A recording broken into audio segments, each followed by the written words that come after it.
Miss bertemu kembali bersama Miss Heriana di pelajaran IPS. Hari ini kita akan belajar tentang letak suatu tempat menurut garis astronomis. Apa yang dimaksud dengan garis astronomis?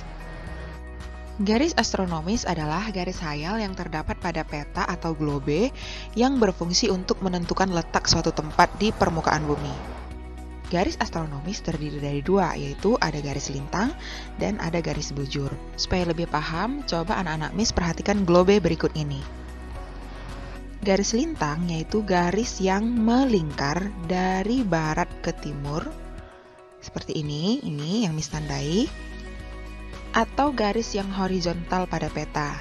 Misalnya kalau pada peta ini yang horizontal, yang mendatar. Sedangkan garis bujur atau meridian yaitu garis yang menghubungkan kutub utara dan selatan atau garis vertikal pada peta.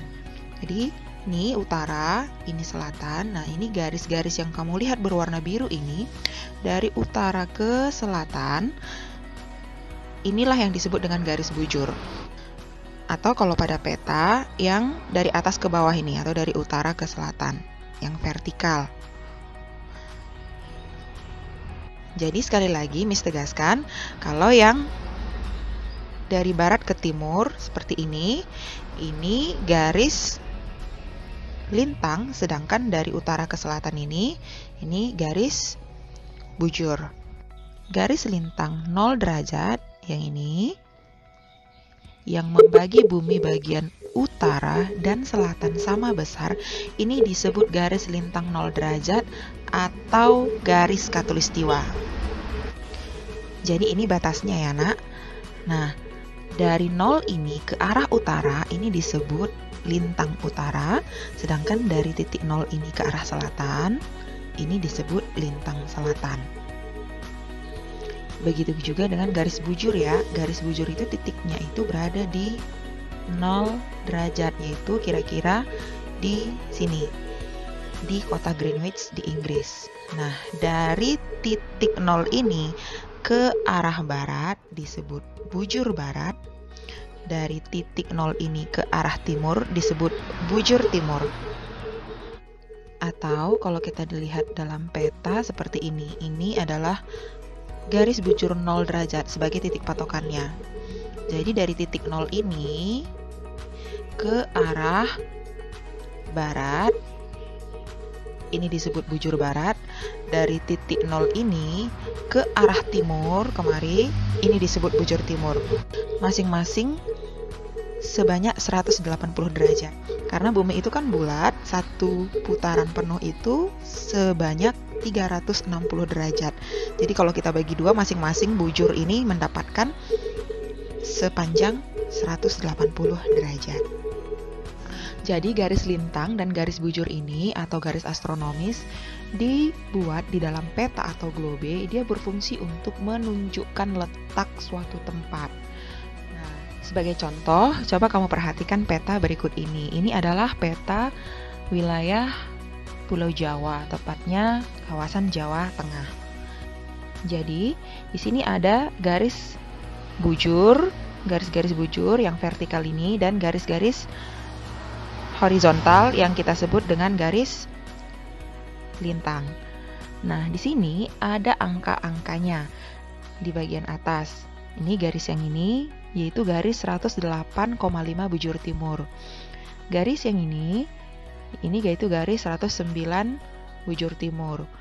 Garis yang ini 109,5 bujur timur dan seterusnya. Sedangkan garis lintang ini ada garis yang paling bawah ini. Garis lintang yang paling bawah ini yaitu 8,5 lintang selatan. Di atasnya lagi ada 8 lintang selatan, 7,5 lintang selatan, begitu seterusnya sampai ke atas. Nah, garis-garis ini akan membantu kita untuk menentukan posisi suatu tempat di permukaan bumi. Sebagai contoh misalnya Kota Tegal. Jika ditanya di manakah letak astronomis Kota Tegal, maka kita lihat posisinya di sini berdasarkan garis lintang dan garis bujur. Kita lihat garis lintang yang berada di kawasan Kota Tegal ini? Yaitu yang ini kan, Nak. Nah, lihat nilainya berapa? 7 derajat lintang selatan. Sedangkan garis bujurnya yaitu, lihat yang ke atas, yang ini ya. Kita lihat yang mendekati saja ya, Nak ya. Ini 109 derajat bujur timur. Maka letak astronomis Kota Tegal berada di 7 derajat lintang selatan dan 109 derajat bujur timur. Contoh lain lagi misalnya, di manakah letak astronomis Kota Wonogiri? Nah, kita cari dalam peta ini wilayah Wonogiri, yaitu yang ini ya. Nah, kita lihat di sini garis lintang dan garis bujur yang berada di posisi Kota Wonogiri itu bernilai berapa? Kita lihat yang paling mendekati, yaitu garis lintang yang ini kan. Nah, kita lihat berapa nilainya? 8 derajat lintang selatan. Sedangkan nilai garis bujurnya kita lihat. Ini yang ini, lihat ke atas. 111 derajat bujur timur. Jadi letak astronomis Kota Wonogiri yaitu berada di 8 derajat lintang selatan dan 111 derajat bujur timur. Jadi seperti itu ya, Nak, cara menentukannya. Nah, setelah ini Miss akan memberikan kamu sebuah penugasan untuk berlatih bagaimana cara menentukan letak astronomis suatu wilayah. Miss tugaskan kamu buat dalam bentuk tabel seperti ini, tempatnya atau kotanya. Kamu tuliskan di sebelahnya berada di lintang dan bujur berapa. Setelah selesai, kirim segera ke Miss ya. Kalau ada kesulitan, boleh ditanyakan langsung nanti ke Miss. Sekian pelajaran hari ini. Goodbye.